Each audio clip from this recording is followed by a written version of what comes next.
All right, this is objective 2. Objective 2 covers cell energy. And there are 2 cell organelles that are instrumental in the transformation and the transfer of cell energy. And that's going to be the chloroplast and the mitochondria. Now, energy cannot be created nor destroyed. It can only be transformed or transferred.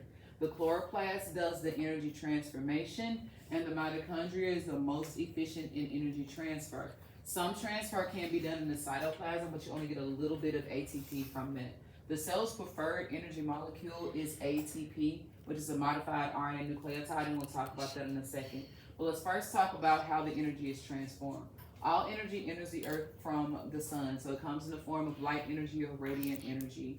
Photoautotrophs have the ability to capture that energy using an organelle called chloroplast. Now, chloroplast has these things called thylakoids inside of them, and there's also a dense fluid called the stroma. So the thylakoids are like the pancakes, and the stroma is like the syrup.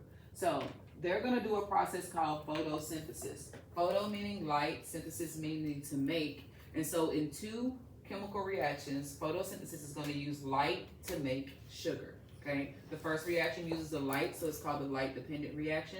The second reaction is going to actually make the sugar, and it's called the Kelvin cycle. Now, the first reaction is going to happen in the thylakoids. The light energy and water are going to go into the thylakoids.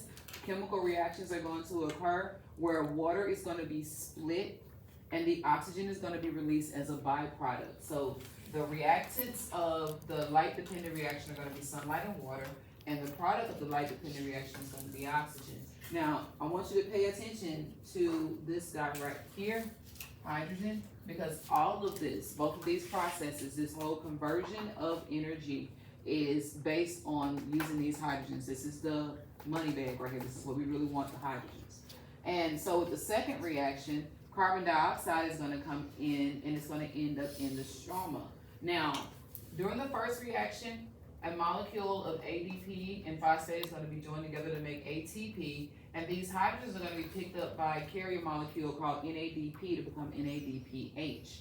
The energy that powers the first reaction is the light energy, but the energy that's going to power the second reaction is the ATP that was created from the first reaction. The carbon dioxide is going to come into the stroma, and it's going to combine with the hydrogens that were once a part of water to make carbohydrates. Remember, carbohydrates are carbon, hydrogen, and oxygen. So the only thing carbon dioxide was missing from being a carbohydrate was the hydrogens. And those hydrogens are taken from water. This is called carbon fixation. Carbon dioxide is inorganic. Water is inorganic. But we need our carbon and our hydrogens to come from an organic source. So by putting the water and the carbon dioxide, the hydrogens from water and the carbon dioxide together, you make an organic compound, which is a macromolecule called a carbohydrate. Remember, carbohydrates function to store energy short term. So this is a stored chemical energy. So what happened in photosynthesis was the chloroplast was able to transform light energy into chemical energy and store it in the bonds between the elements of a carbohydrate. Energy is stored in the bonds. Remember, when you make a bond, you store energy. When you break a bond, that energy is released so it can be used. Now, this glucose is going to end up inside of the cytoplasm of the cell. Glucose is a large molecule. It's a macromolecule, and it has a chemical formula of C6H12O6, so it's made of 24 atoms. The goal is to get the sugar into the mitochondria, which is going to be our energy transfer molecule, because the mitochondria, when oxygen is present, it only works when oxygen is present, is able to generate anywhere from 32 to 34 ATP, okay? Now, but glucose is too big to go into the mitochondria. Remember, the mitochondria is a cell organelle. It's inside of a cell. So before we can even think about getting this sugar into the mitochondria, the first step is you have to break the sugar. That step is called glycolysis. Glyco, sugar, lysis, break. So outside of the mitochondria, the first step is to break the sugar. When you break bonds, energy is released. So during this process, we make a total of 4 ATP, but you got to use energy to make energy. So we use 2 of them, and we only get a net of 2 ATP from glycolysis. This is done in the cytoplasm, okay? Now, the glycolysis is broken in half into 2 molecules of pyruvate. The chemical formula for pyruvate is C3H3O3. So if I had 12 hydrogens, But here I'm have 2 pyruvates, that means 6 hydrogens, so where do my other hydrogens go? During the process of breaking the sugar, because remember I told you the goal was to get the hydrogens, right? During the process of breaking the sugar, some of the hydrogens are picked up by a molecule called NADH and taken to the mitochondria matrix of the, not the matrix, taken to the mitochondria cristae, the folds of the inner membrane of the mitochondria. And I'll talk about why that's important later. Now, if oxygen is present in the matrix of the mitochondria, pyruvate is going to be transported into the matrix of the mitochondria where it's going to continue to be broken down. The element we want is hydrogen. Pyruvate has carbon, hydrogen, and oxygen. So when pyruvate is being broken down, all of the carbon and oxygen is going to be removed and it's going to exit the cell in the form of carbon dioxide. That's why we breathe out carbon dioxide. The hydrogens, again, are going to be picked up by carrier molecules. There's 2 of them this time. There's NAD and THAD, and they're going to take those hydrogens to the inner membrane of the mitochondria. So at the end of the Krebs cycle, again, we broke bonds, released energy. I created 2 more ATP, and I made carbon dioxide. So the carbon dioxide is coming out in the Krebs cycle. At the end of the Krebs cycle, there's no more carbon and oxygen on this sugar. The only thing that was left were the hydrogens that originally came from that sugar. Now, the hydrogens are taken to the cristae so they can go through something called an electron transport chain. The electron transport chain basically strips the electrons from hydrogen, pushes hydrogen outside into the space in the between the 2 membranes, and then forces hydrogen is basically hydrogen is going to come back into the matrix to find oxygen. Okay?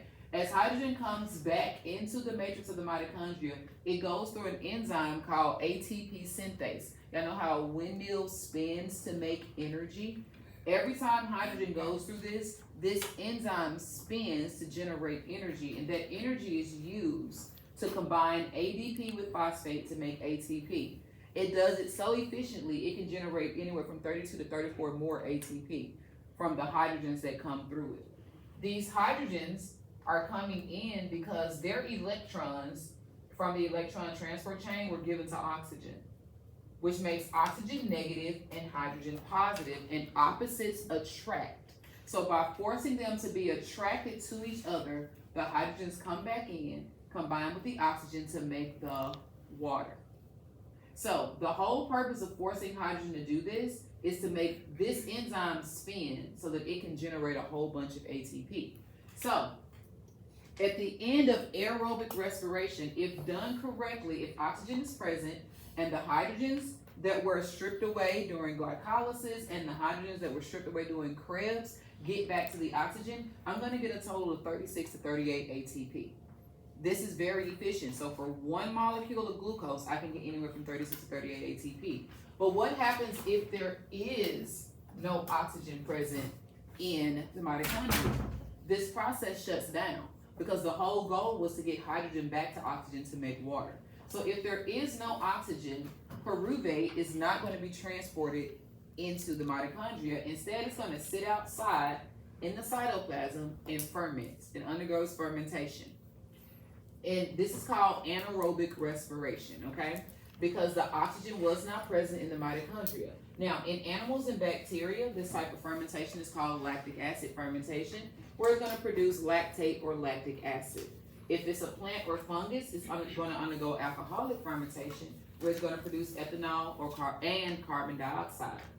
So, the problem with this process is, notice there's no more ATP created. So the only ATP you get in fermentation are the 2 that you netted from glycolysis.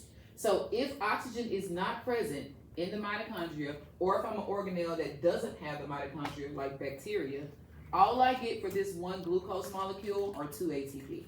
But if I have mitochondria and oxygen is present, I get anywhere from 36 to 38 ATP. So aerobic respiration is more efficient in producing ATP. Now, what is ATP? ATP is a modified RNA nucleotide, and it's the cell's preferred energy molecule.